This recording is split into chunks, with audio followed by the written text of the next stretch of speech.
Now to the tragedy at Astroworld. Days after the crowd surge disaster, local officials are ramping up their calls for accountability. And that leads us to the big headlines in the Astroworld story we're following for you this morning. Houston police and the FBI are leading the criminal case, but Harris County Judge Lena Hidalgo says she wants a separate and, quote, independent and objective investigation.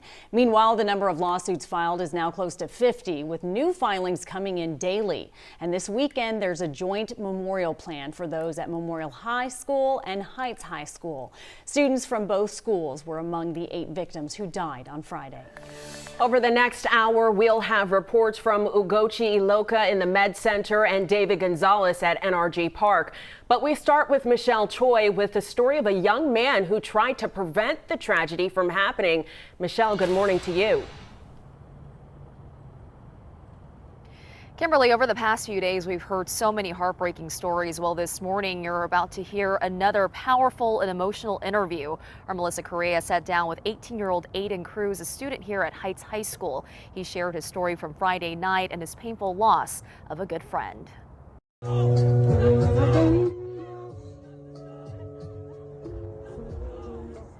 In a video that's now gone viral, the young man seen here desperately pleading with the cameraman to stop the show and save his friends from being crushed is Ayden.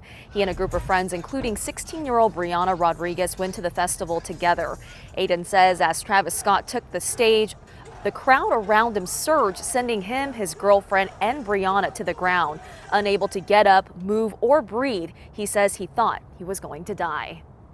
Shoulders to your face, hands over you, like my girlfriend had someone putting their arm above them, trying to use them as leverage to get above the crowd. Like there was people just doing anything they could to just survive. And you're just like suffocating, you're like counting your last breaths. And you did too? Yes, and I went to a state where I accepted that I was gonna die. In that moment, Ayden's friend spotted him and pulled him clear. His girlfriend also rescued, and that's when Ayden decided to get up on that platform to try and stop the show, hoping to save his friend Brianna and others. Sadly, Brianna did not survive. She was one of the 8 deaths in this tragedy. Now back out here live, guys, I want to let you know that Brianna was also a student here at Heights High School. This morning, you can see balloons spelling out her name. You can also see pink ribbons as the school honors her. Just so many heartbreaking stories. Steph and Kimberly. And that young man who spoke with us certainly has some healing of his own to do. Michelle Choi, thank you so much. As we are hearing more stories from survivors, it's also bringing up new claims about what could have caused some of the deaths. One new claim coming from the Wall Street Journal involves drug use at the festival. Our David Gonzalez joins us live from NRG Park. David, good morning. Good morning. Yeah, that report states that investigators are looking into the possibility that counterfeit drugs played a role in some of the deaths here at NRG Park on Friday. According to that report, authorities want to know if a bad batch of illegal drugs laced with fentanyl led to drug overdoses. Houston Fire Chief Sam Peña says there is evidence drugs were being used at the concert, but he doesn't know exactly what they were. Peña has confirmed the use of Narcan, which is medication used to counter an opioid overdose at the festival. I want to be clear that just because we administered lots of Narcan doesn't mean that overdoses were prevalent. That is a medication that we administer when somebody is unconscious, and we don't know what the genesis of that situation is. So we give it to try to rule things out. If we give it and it's an opioid overdose, it can reverse it. If we give it and it wasn't, it doesn't hurt the patient. We also talked with concert goers who told us they witnessed drugs being sold. Some of them described widespread drug use during the festival on Friday. We also talked with Houston police about the fake pills at Astroworld, but they could not confirm the report that has been released by the Wall Street Journal. Steph and Kimberly.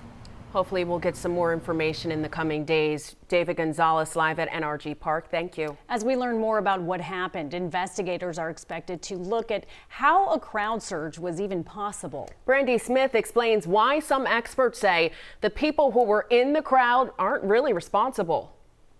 So why do safety experts say the crowd isn't to blame for deadly crowd surge incidents? Paul Wertheimer, the founder of Crowd Management Strategies, has told reporters that Astroworld Festival organizers, not concert goers, are to blame for what happened. That's because individuals in the crowd were in a situation out of their control. Wertheimer says since it's human nature to want to be in front of the stage, it's up to the people in charge to manage the crowd and make sure that area doesn't get overwhelmed. While the experts say you have little control once you're in a crowd surge event, there are things you can do to avoid one. In large gatherings, consider remaining on the fringes, since the center of the crowd is the most dangerous area. Also, identify multiple exits from the venue. In a panic, most people will head to where they came in, so having an alternative can be key. If you do find yourself in a crowd surge, the CDC recommends not resisting the momentum of the crowd. It's safer to move with the flow of people. When there's a lull in the movement, that is your chance to get out by moving diagonally outwards. The CDC also recommends putting your hands in front of your chest like a boxer to create enough space for your lungs to expand. And of course, follow the commands of any emergency responders. With The Why, I'm Brandy Smith. Brandy, thank you. We have much more on the Astroworld investigation on our website, including a closer look at why finding out who was in charge of the event is still a confusing mess. You can read more about it on KHOU.com. 6:09.